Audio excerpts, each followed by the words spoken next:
My sister collapsed as I announced my promotion. Then I did something no one expected. I played the 20-minute video that exposed everything right in front of everyone. My little sister was born 2 months prematurely, came out bluer than a Smurf, and spent the first 3 years of her life hooked up to tubes and machines.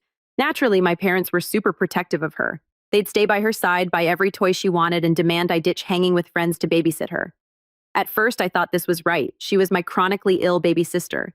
But then she got older, she got healthier, she no longer needed tubes or machines and could live normally.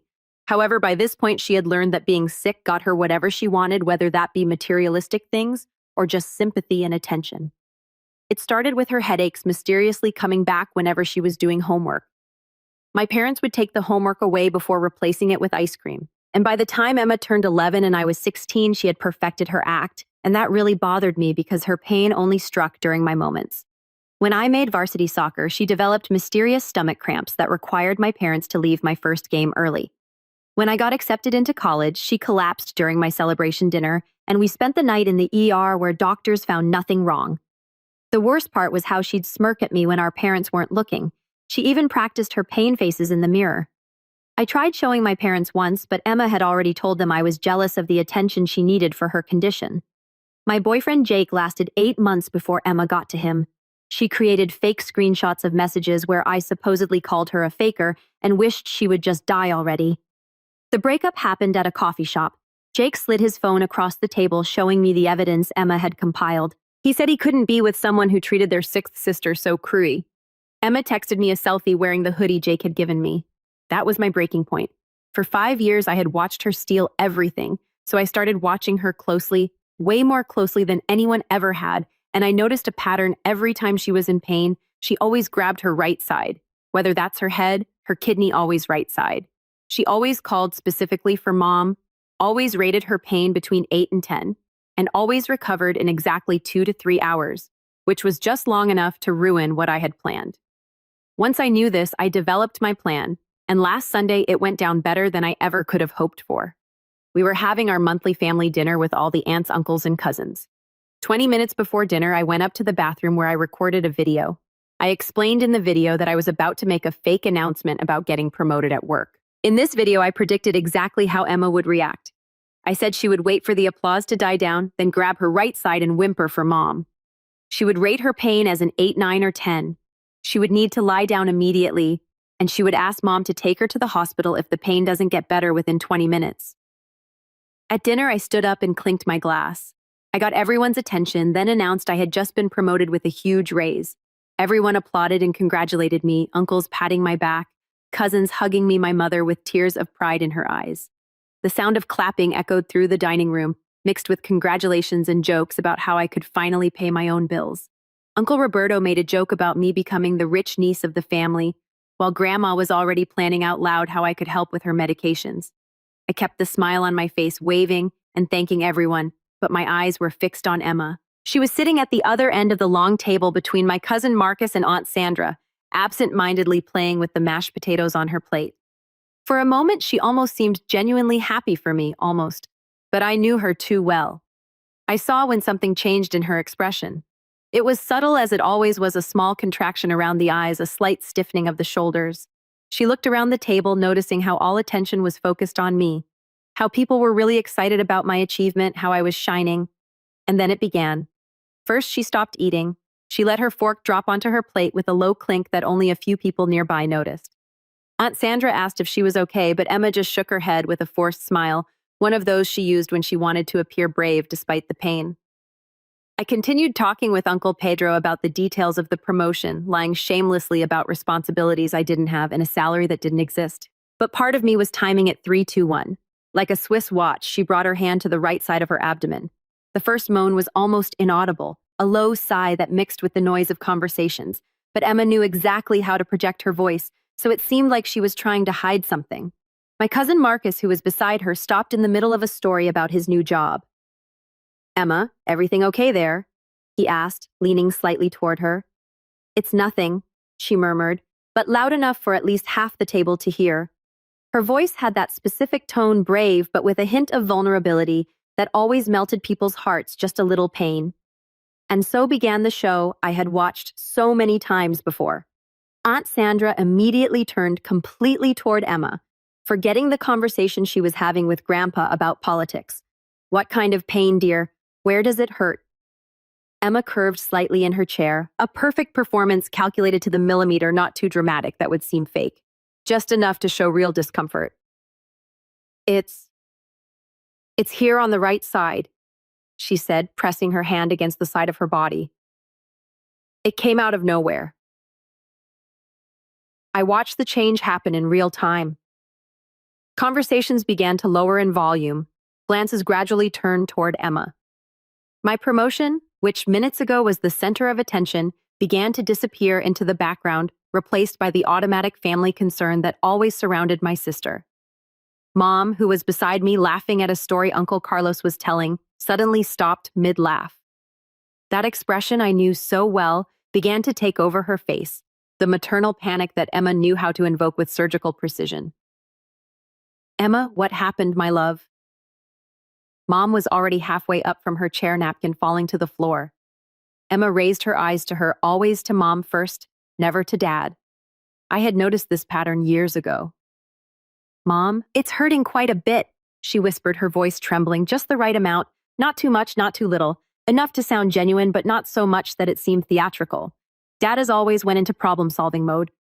What kind of pain? Cramps, burning, stabbing? It's a dull pain, Emma answered, closing her eyes as if concentrating to describe it, but really strong, and it's getting worse. Grandma crossed herself. Uncle Roberto frowned with concern. Cousin Carla was already asking if anyone had any medicine in their purse. The attention of the entire room had completely shifted from me to Emma, like water going down a drain. I kept smiling, kept participating in the speculations about what could be causing Emma's pain. But inside, I was fascinated watching the machine work. It was like watching a conductor directing an orchestra. Each moan, each expression of pain, each word chosen to get exactly the desired reaction. On a scale of 1 to 10, Dad asked, already grabbing the car keys from the sideboard near the table. This question had become a sacred ritual in our family over the years. Emma paused for a moment, as if she were really evaluating the intensity of the pain, another brilliant touch. If she answered immediately, it might seem rehearsed. It's an 8, she said finally, her voice coming out weaker. Maybe 9. Of course it was. It was never less than 8, never 10. That would be too dramatic, too obvious. Always between 8 and 9, enough to be alarming, but not so much that it would raise suspicions. I watched the entire family dynamic reorganize around Emma's pain. Aunt Sandra began telling about when she had kidney stones. Grandma murmured about how the girl had suffered so much since she was little. Cousin Julia was already suggesting that maybe it was appendicitis. My promotion had become a distant memory in less than 5 minutes. Emma curved a little more, bringing her second hand to the right side to support the first. Mom, I think I need to lie down, she whispered, but loud enough for everyone to hear. And then she did that thing that always made me want to scream. She looked directly at me just for a second when she was sure no one else was looking, and she smiled a small smile, almost imperceptible, but it was there, the smile of someone who had just scored a goal. Maybe we should take her to the hospital, Mom said, already standing up completely. Sarah, can you drive? I'm too nervous. It was at that moment that I felt something snap inside me. It wasn't anger anymore. It was something colder, more calculated. Everyone stood up, preparing to transform what should have been my night of celebration into another rush to the emergency room, another night spent in waiting rooms while doctors ran tests that would show nothing. I stood up too, but instead of grabbing my purse, I grabbed my phone. Wait, I said, my voice coming out calmer than I felt. Before we go running to the hospital, there's something you all need to see. Emma looked at me, and for the first time, I detected something different in her expression, a hint of suspicion, maybe even fear, but she was too committed to the performance to stop now. Sarah, this isn't the time for this, she said, her voice still weak and suffering. I'm in a lot of pain. I know exactly how much pain you're feeling, I replied, unlocking my phone, and I know exactly when it's going to pass. Aunt Sandra frowned. Sarah, what do you mean by that? I held the phone in the air, my finger hovering over the play button. I recorded a video 20 minutes ago. You're going to want to watch this. Emma went completely still. Her hand was still stuck to the right side. Her expression still showed pain, but something had changed. It was as if she had realized the ground was moving under her feet, but still didn't know exactly why. What video? What? Mom asked, still torn between concern for Emma and curiosity about what I was doing. I looked directly at Emma, seeing the exact moment she understood that something was terribly wrong. Her eyes widened slightly, but she couldn't abandon the act now, not in front of the whole family. A video that's going to explain a lot, I said, and pressed play.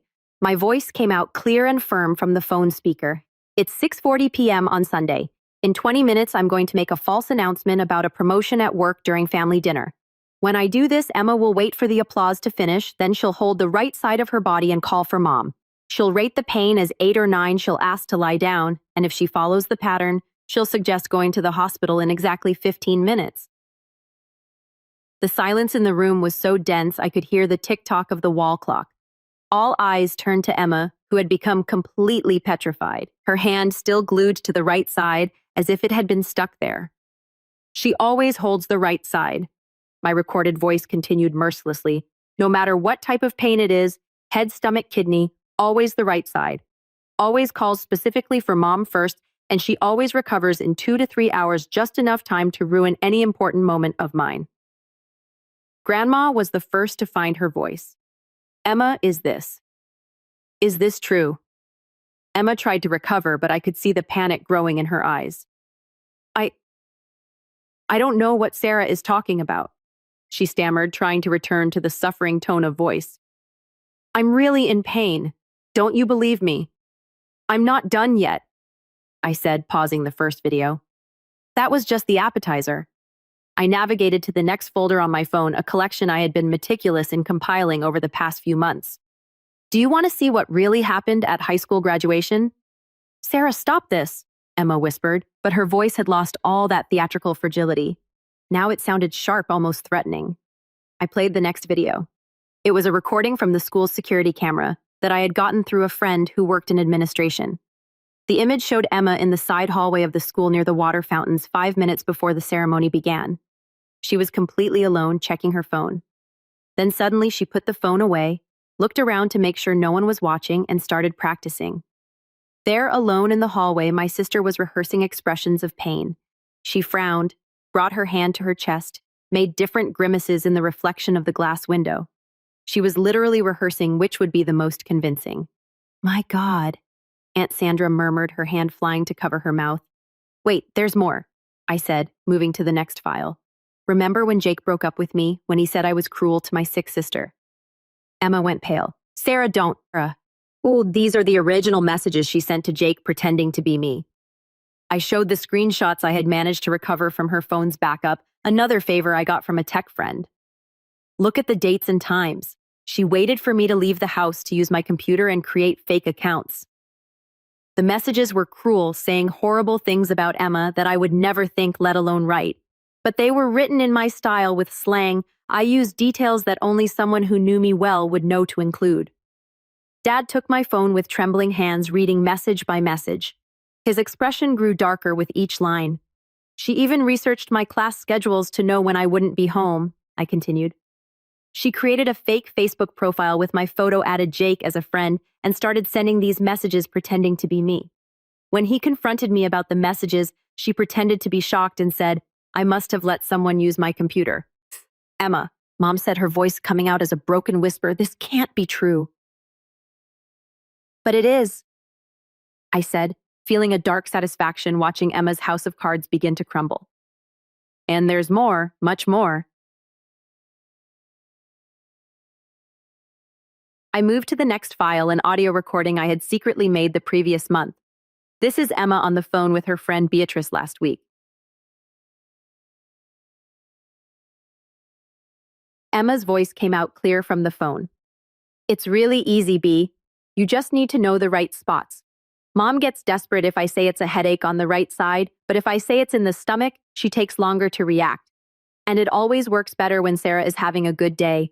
Then everyone feels sorry for me and gets irritated with her for being insensitive. Beatrice laughed in the recording.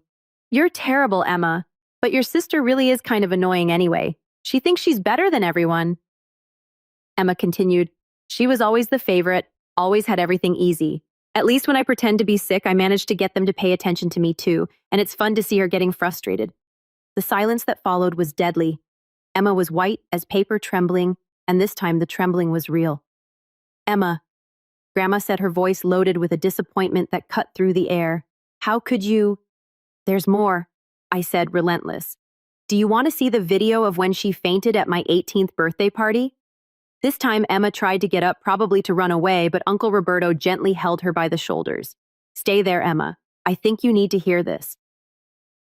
The video showed Emma in the backyard, hidden behind the barbecue grill, 10 minutes before making her big dramatic entrance.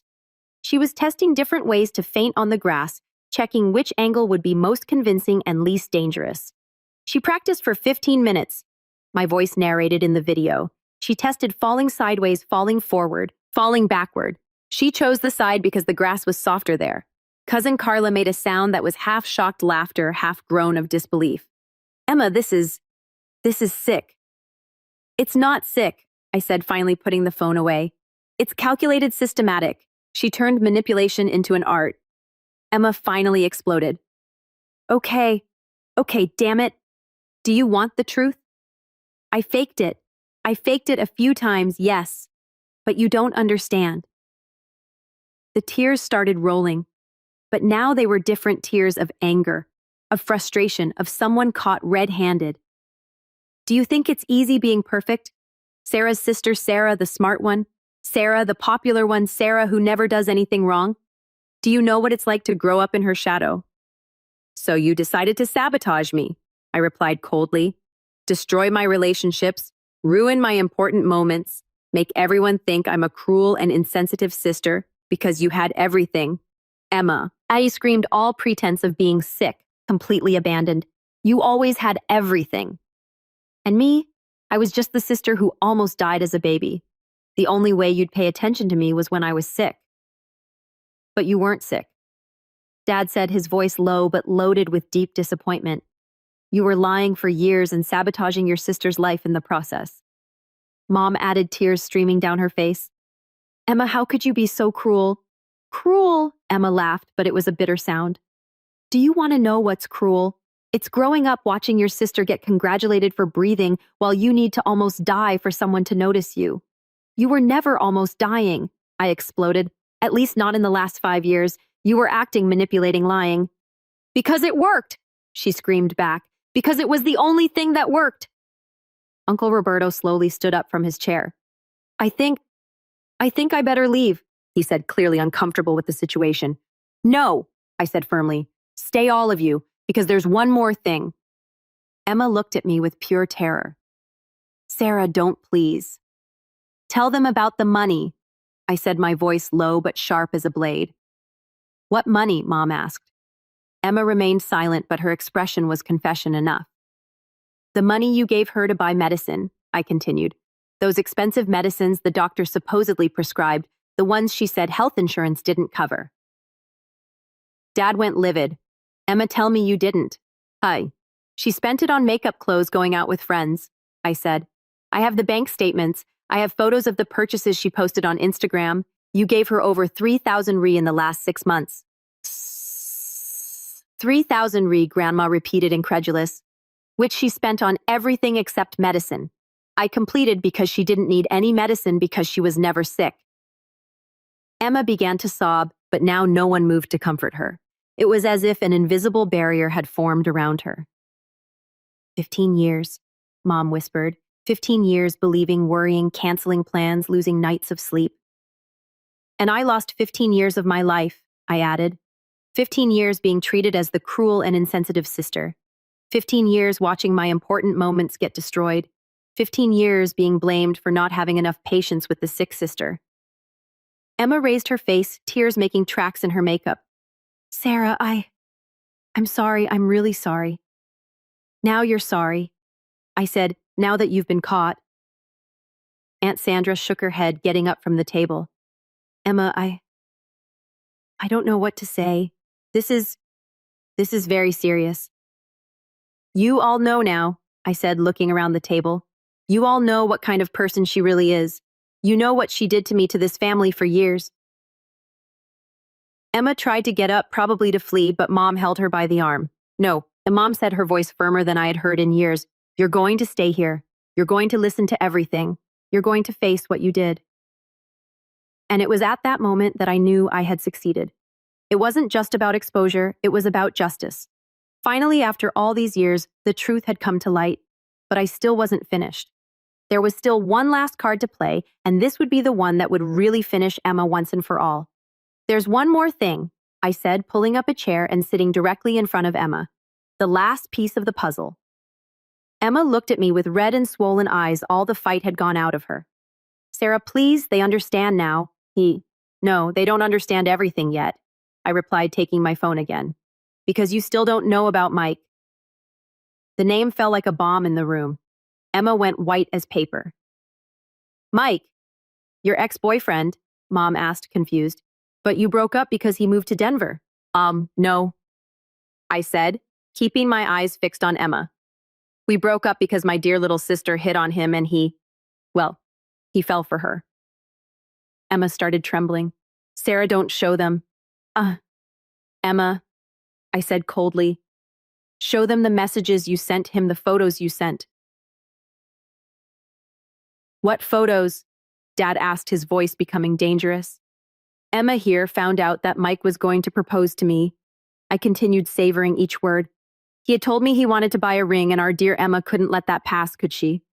Emma was practically hyperventilating now. So she started sending messages to him first, pretending she was worried about me saying I wasn't ready for marriage. Then the photos started. I took my phone and showed the screenshots I had gotten from Mike's phone before we broke up. Lingerie photos, provocative photos, messages saying how she always had a crush on him. Aunt Sandra made a sound of disgust. Emma, that's so low. And it worked, I continued. Mike started responding. They started meeting in secret. She would pretend to have medical appointments to go to his apartment. Oh my God, Grandma murmured, covering her face with her hands. But you know what the most pathetic part is? I laughed bitterly. She only gave up on him when she saw I was coming out on top, even after the breakup. When she saw I got that incredible job, that I was happy alone, that I wasn't destroyed like she expected.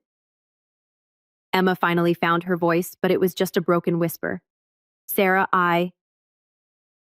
You what, Emma? I exploded. You're sorry, you were confused. You were sick. I got up from the chair and stood in front of her, feeling years of anger finally finding its voice. No, you simply can't see me happy. You can't see me having something you don't have. You want to be me, Emma. But here's the truth that's going to hurt more than any lie you've ever told.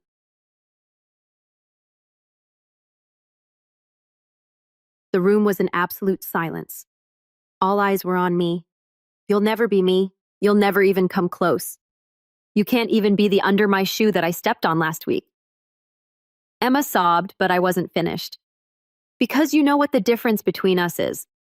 When I want something, I work for it. I deserve what I have. You only know how to destroy, lie, manipulate. You're an empty person desperately trying to steal someone else's life because you don't have the courage to build your own. Sarah, please, Emma whimpered. Please, nothing, I screamed. You destroyed 3 of my relationships. 3. Jake with the false messages, Tyler, when you lied that I was cheating on him, and now Mike.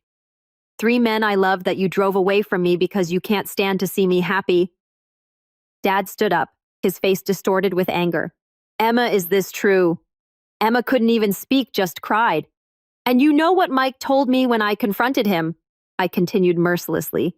He said you told him I never really loved him, that I was just using him until I found someone better, that you knew the real side of me. That's not true, Emma finally screamed. Of course it's not true, I exploded back, but you planted the seed of doubt in his head. You seduced him when he was vulnerable. You destroyed the most serious relationship I ever had because you can't stand that someone loves me more than they love you. Uncle Robert got up from the table. I can't anymore. Emma, this is sick. Sick is an understatement, said Aunt Sandra, shaking her head. This is psychopathic. One by one, people started getting up, but before they could leave, I raised my voice again. Wait, I want all of you to look at her closely. Emma was hunched over in the chair, crying like a child. Look closely at the girl you protected, that you spoiled, that you let torture me for years. Look at the monster you created. Sarah, Mom tried to interrupt.